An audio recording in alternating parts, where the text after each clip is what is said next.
Okay, folks, I'm Handyman here. Good morning to everybody, and today we're going to talk about projects that you can do with welding, whether it's oxyacetylene, MIG welding, and I give you some ideas on projects you can do around the house and have some fun with. And they're not complicated projects.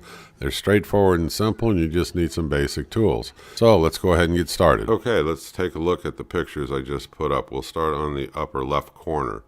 This is a welding cart. This is probably one of the first projects that everybody that gets a MIG welder or a welder thinks about making, because the ones that they sell are thin sheet metal. They range anywhere from probably $100 up to $200, somewhere in there, and they're really low profiled. And like I said, they're just made out of sheet metal. So this is one where people kind of get excited because it's an easy project. You can go out to any of the steel yards, pick up scrap steel, whether it's angle iron, bed frames. Bed frames is a good one down at the thrift stores. Sometimes they're mismatched and they just sell them to you for like $2 or $3 like a piece, and it's like, well, it's not a complete bed frame. Well, who cares? You bring it home, use your chop saw, cut it, get some good lengths of steel, and then you start playing around on scratch paper and you design your own. Now, this one's not mine, but I made one very, very similar to this one because I really liked the design of whoever the guy was that made it. And you can keep like everything on it, and it's on casters. You can move it around. What I liked about it, because I'm tall, is everything sits up nice and high for me. And I'll see if I have a picture, and I'll show you in a little bit of mine, because I have my plasma cutter sitting right beside it. It's very handy. So this is a good project, and you can paint it. I'll go over painting a little bit in this video later, but don't just go out and buy Krylon or any junk paint. I mean, use good paint, prep your metal, blah, blah, blah. Okay, now, one in the middle. One in the middle is like a bar stool or a stool for your garage. It's made out of just square steel, and it doesn't have to be really thick gauged. I mean, and this is a simple project. If you take a look at this, I mean, this is very simple to do.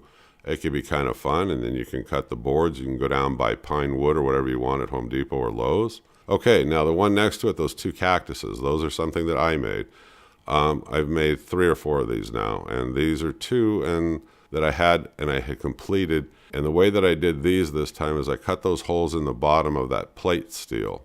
And again, you can buy all this steel at a scrapyard or any steel wholesale place, or I'm sorry, retail place. But the holes are there because when I set these on a concrete pad, which also has like a hole in the middle, you put like an ivy plant in there and it grows up through it, and it looks pretty cool. Now, I didn't paint these. I don't want them painted. These are made out of horseshoes and they rust, and the rust gives it a nice look, and it's the look we were after. Now, the thing about these, I'm going to tell you, and we can get into more detail. If somebody's interested, leave me a comment and I can go over, how to do this. This is a lot harder to do than I originally thought. Horses are like people, different shoe sizes, and all of a sudden, I buy like 100 or 200 horseshoes from a farrier, or you can buy them off eBay or Craigslist or wherever. It's difficult because you want to make this round circle of horseshoes, but you want them all to be the same size because you're going to have height differences, and it's hard to adjust this as you're building it. Okay, but once you get the idea of that first circle and you start to make the second one, then you use a level, or I used a level. I mean, I suppose other people can comment how they did it. I used a level on the second, third row, fourth row. Now that big one's got roughly 195 to 200 horseshoes is what it took me to build that big one. Somebody asked the question. Do I sell them? Yes. But the customer base is few and far between because I want $1,000 to $1,200, for these big ones. Now the big one's about 7'5", 7'6". And the smaller one, of course, I would sell cheaper, but I haven't even thought about the price because I haven't had anybody interested. But yes, I have sold a couple of the big ones. Now, like I said, you want to be careful when you're doing this because of the size differentials, but a level and a little bit of time, and I used a MIG welder on this, work on it for a while one day, and then I didn't work on it for a few days, back and forth, and you'll get there with it. It's a fun project. It's a really good project for practicing your welding. That I'll tell you, because you can do this in an overkill way rather than just tack weld and try to hurry up and do it. You go a little bit slower and you can weld on all these horseshoes. And each time you do, you're making like little welds, but you can practice your welding and your welding settings and so forth. So that's a good idea. Now, the horse next to this on the far upper right, I did not build that. There's a house near me where there was an individual, and I talked to him. He said he was the artist that made this horse, and I said, well, how did you figure this out? And he's the one that kind of told me, go online, take a look at sizing. He goes, you can take like a small toy horse and you can size it, and then he goes, then you convert that over to, used I think 1/4 inch cold roll steel rods, did the frame first, then he used the sheet metal that he had, I suppose, laying around, cut it in different sections, or he had throwaway pieces or whatever it was, and he did it. And then the tail, of course, he heated it and twisted it. Same thing with the mane. I thought it was an interesting guy to talk to. So what did I do? I came home, I built the frames, and on the bottom left, and then I had somebody more experienced than me come help me, do some of the sheet metal work on it, and get the eyes positioned right and teach me a few things. So there's always people around to help you if you reach out and you ask for the help. Okay, so that's it for these photos, and I'm going to take these down. I'll put up some new ones, and I'm trying to answer questions that people have emailed me about at the same time I'm showing you the pictures. So let's go ahead and move forward. I'll be with you in a minute. Okay, I changed the scenery on here, and let's take a look at the upper left. Now these you can make real easily out of horseshoes. Horseshoes are rather inexpensive to buy in bulk. Like I said, you can find them anywhere really. So these will hold bottles, and they're counterbalanced. Once you put the bottle in there, they stay perfectly straight up, and they're easy to make. The head is made out of, I think, 1.5 inch round steel pipe. You can buy it at any big box store, and you just cut yourself off small sections and weld them up. The other, I think, is 2.5 or 3. It doesn't matter. Just find what works and cut up a bunch of them, and then you can quickly weld them. And you can make a whole bunch of different configurations of this. The easiest thing to do, actually, go to Google, put in MIG welding art bottle holders or wine bottle holders, made out of metal or welded, some combination of that. Search. It'll come back, then go up on top, click on images. You'll see there's so many variations of these bottle holders. It's incredible, and they are easy to make. Paint them whatever color you want when you're done and sell them. Okay, the moose head with the hooks on it, I made a few of these. Actually, I attached one to the side of my welding cart because it's great for draping my welding hoses and my plasma cutter hoses from. You can put tools on there, anything that you want. Fast, easy to make. Use a couple of nuts. Use horseshoes. There's minimal cutting. The hooks right there, you just take a horseshoe, cut it dead center, with a cutoff blade. They're very easy, very quick to make. Now, there's one with railroad spikes. Now, I get my railroad spikes from eBay. I buy them in bulk. They're not that expensive. You can make door handles just like this. Just, actually you can just cut sections off, weld them, tap and die on the back, whatever you want to do. Get some, threaded nuts, and you can make door handles. There's a bench over here on my far right. That was made out of scrap steel. I found it out at a scrap yard. And if you take a look, it's very simple. It's just flat metal where you just take it down, bend it forward, armrests, put holes in the bottom, get some pine, some Doug fir, make some armrests. It's very simple to do, and it doesn't require that much steel. And in this case, the people I sold it to bolted it to the ground, you can see. Okay, below me, this is a coat rack, very easy to make out of horseshoes, railroad spikes. I shot them with, it's called, I wanted to try it, it's a cast colored paint. It was good paint. It just didn't come out exactly the way I wanted it to, but the holes are kind of already pre-drilled for you. That's where the nail holes that the farrier use.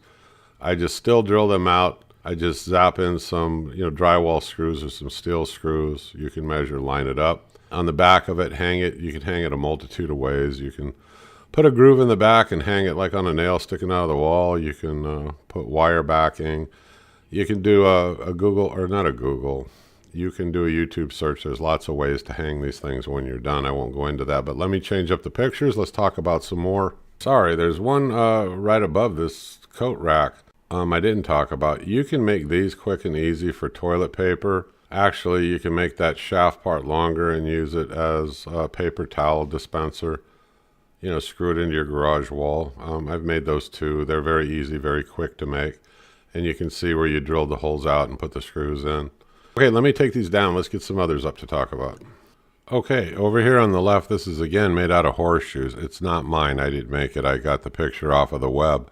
And you can actually put drink cup holders and stuff. And if you take a look, there's very minimal amount of cutting involved. Even with a cutoff blade and an angle grinder, there's very little. If you take a look, it's just a matter of putting them together, welding them, making sure with a level you got a good height, creating the arches on the right and the left and so forth. And it's not that bad of a project, really.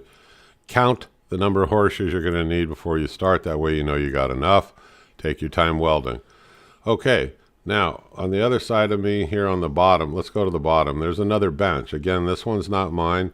Somebody made this one and they used steel, and you can see where they did the 45s. This is all before they painted it, and they did a great job on this, I think. So I put it up here so you get another idea on variations you can do if you decided you wanted to make a bench.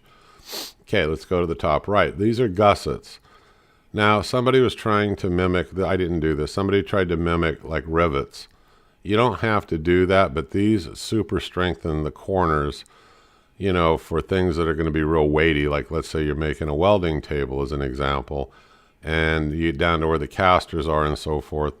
You can put gussets down there, and it really increases the strength and durability of your workbench. So this is an example, and you can see he got some pretty nice welds here. If you look at those, nice little circular patterns, but these are real easy to make. They're just triangles usually, but you can round the corners like he did. On the upper far right, here's somebody that made a cross. By interlacing these horseshoes, he didn't do any cutting at all. This isn't painted. He just polished them all, then welded them. Turned out to be pretty nice, I thought, so I throw it up here as an example. Okay, let's move on. Let's do a few more. Okay, I'm randomly throwing up more pictures to give you ideas that there are things that you can do, and it isn't that much effort if you come across enough scrap steel, or you go buy the scrap steel from, like I said, a steel vendor, a steel yard, a steel wholesaler, whoever's in your area. So on the upper left anyway, these are trailer ramps. They, if you take a look, he just used a chop-off saw, he used his welder, and he kind of really made the mechanism down here, how they fold up and fold down. That gets them a little more elaborate. But you can make them so you just set them on there, then pick them up and slide them onto your bed too. It doesn't have to be like this in the drawing. It doesn't have to be made out of channel steel. You can use angle iron, you can use square steel tubing, whatever you want that's durable. So this is another cool project. Now look to my right. These are their oxygen cylinders, and he took and cut them and made them into yard bells. There's actually like a round metal plate you can put inside of these. It's like a wind chime, so when it blows, it hits it, makes a ding dong, whatever. Aluminum ones are not good for this, okay? I have a neighbor, he tried them out of aluminum. It's not a good selection. You want steel. Now, you can use fire extinguishers, you can use oxygen cylinders, you know, pretty much anything like that. Just make sure they're made out of steel. All right below me, somebody did a welcome kind of a sign or whatever. They made them out of horseshoes. It requires very little cutting, just a little bending, and did a pretty good job on that. I liked it. On the far right, there's somebody that used an old wheel, and they modified it and put a post on it for, you know, their vise. It turned out really well, I think. So I wanted to put that picture up. The one below that, these are just bookends made out of a couple of old wrenches, a couple of pieces of plate steel. In the middle, on the bottom, these are made out of railroad spikes. Again, it's the same thing. They're bookshelf stands. It's up to you, but they're quick, easy projects. Now, the one next to that gets a little more elaborate. I mean, he went ahead and welded this art piece, and then he sanded it down real well with flap discs, and then he painted it this bronze color. But I thought it was pretty cool, so I went ahead and threw that up. Let me throw up a few more and we'll begin to wrap this up. But I wanted you to get a good idea. There's a wide array of things that you can make. You can use these things I'm showing you as boilerplate and add your own flair and design to them too. All right, one moment. Okay, this part of it related to some questions and answers. Somebody said, well, what do you do or how do you prep things, you know, when you're going to paint them? Well, once you get done grinding and you get done using your flap discs and all of that, I wipe it all down with acetone. You could use alcohol, there's other things, but I wipe it all down and make sure it's clean. Then I always turn around and I use a primer. A lot of times, I wouldn't say 100% of the time, but most of the time I use a primer. So look over to the left on the bottom, Rust-Oleum. I kind of go with Rust-Oleum. These aren't my pictures. I got them off of a website where somebody was talking about something else, but I use Rust-Oleum. You can get them in all different colors. You can get dark primer, primer gray, black primer, whatever, whatever fits what you're doing. What I do not use is do not use Krylon. And there was a reader that posted a long comment about Krylon is a poor choice if you're going to put it on steel. Yes, it is, especially if you're going to put it outside anywhere. Don't use it. It's crap. Save your money. Now look above me. The other thing that I use from Rust-Oleum, especially if I know it's going to be outside, I use Rust-Oleum appliance epoxy. This stuff's like the bomb as far as I'm concerned. I put a good primer coat down. I hit it very lightly with sandpaper, and then I go ahead and I paint it with one of these epoxies. It too comes in a variation of a lot of colors. It's just a matter of picking out what you want. So that's what I use. That's how I do it. The one in the middle is a joke when you tell a welder how to fix a toilet paper holder. They make it incredibly battleship ready, probably. It was just a joke. All right. Below that, somebody took one of those oxygen cylinders that was steel and they cut it. They just used the chops I was reading, and they just cut a whole bunch of rings. Then they sat and they tack welded them with their MIG welder. And I think this is either a primer or maybe this is the final color, but I thought it was a pretty cool thing how they took these rings and just did what they did with them and made a little art piece.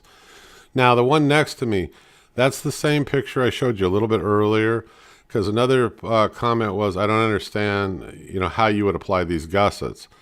I understand the picture was a close-up. Maybe it was, poor the way that I described it.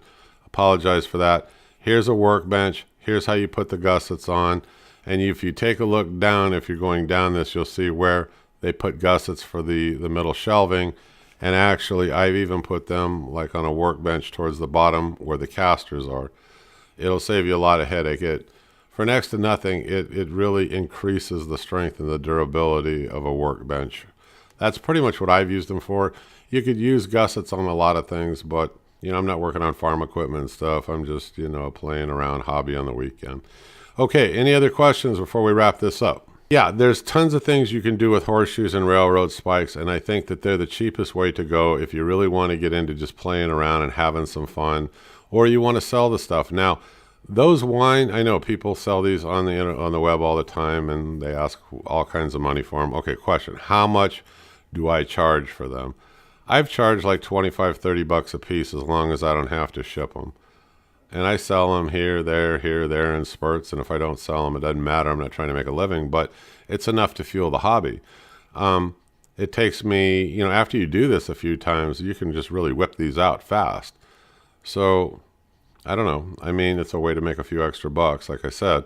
Okay, what else? Let's see. No, I have a Miller-Matic, and I use good MIG wire. Okay, I buy Radnor from Airgas, or I buy Lincoln Super Arc. You can get that at the big box stores.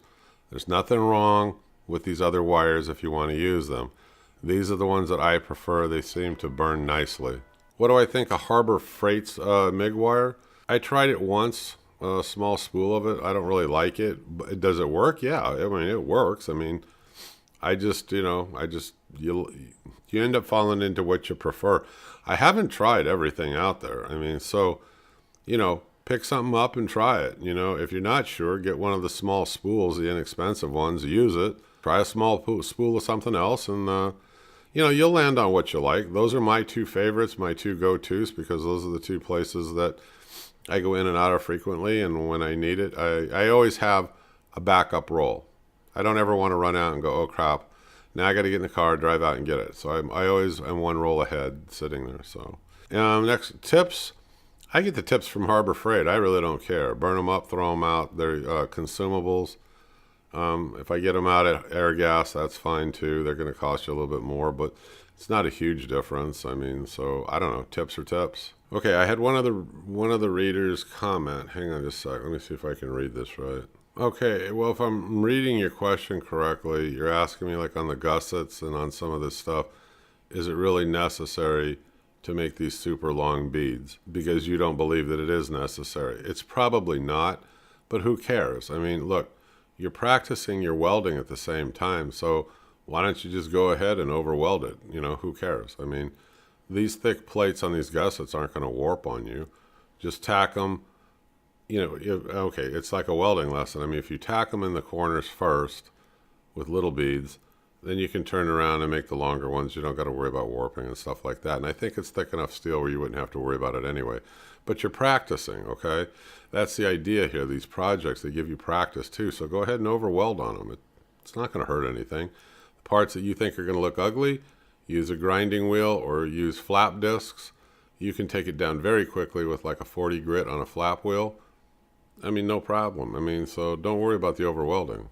Yeah, I'm sure that there are plenty of other good paints out there that you can use. I'm just telling you what I use, and again, I end up going back to what I know works for me, and that's the Rust-Oleum Appliance Epoxy, the Rust-Oleum Primer, and the Rust-Oleum in different colors. I have used other spray cans of paint in different colors with good success. I just don't remember all of the name brands. I can tell you what I do remember that didn't work for me, and it was definitely Krylon. And I don't use Krylon Clear either on top of anything because it's not that good. Okay, it looks like that's it for the questions on this. I'm going to wrap this up. I'm the Home Handyman. You people have a good day. Give me a comment. If you want me to go over in more detail how to make some of this stuff or something, let me know. This was just a video on just telling you there's lots of things out there project-wise you can pick from to do. Okay, you folks have a good day. I'll talk to you again soon. Thank you. Bye-bye.